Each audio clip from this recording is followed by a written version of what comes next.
Seni her şeyden çok sevdim. Sevdiğime pişman ettin. Seni her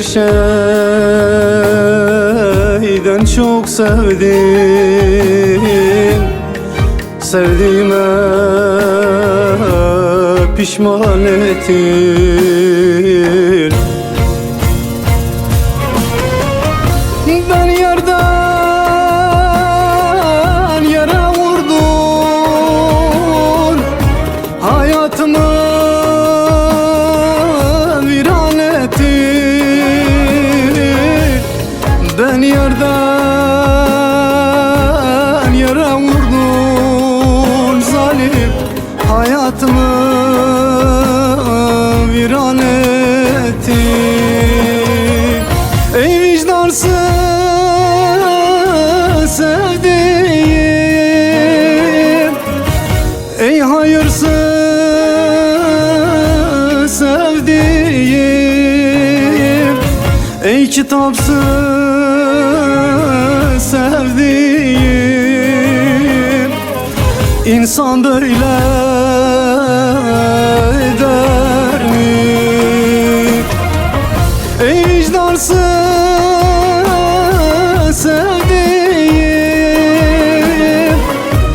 ey hayırsız sevdiğim, ey kitapsız sevdiğim, insan böyle eder mi?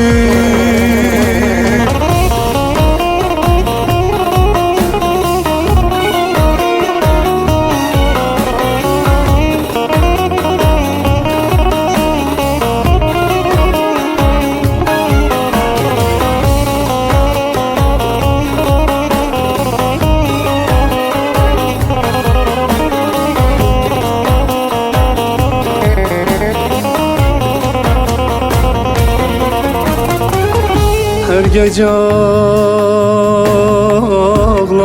beni, hasretinle yaktın beni. Her gece ağlattın beni, hasretinle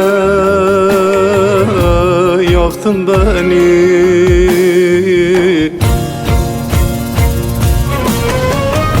Alevimi yıkıp gittin, genç ömrümü zehir ettin.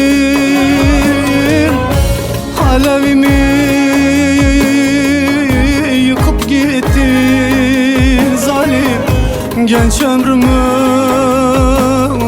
zehir ettin. Ey vicdansız sevdiğim, ey hayırsız sevdiğim, ey kitapsız sevdiğim, insan böyle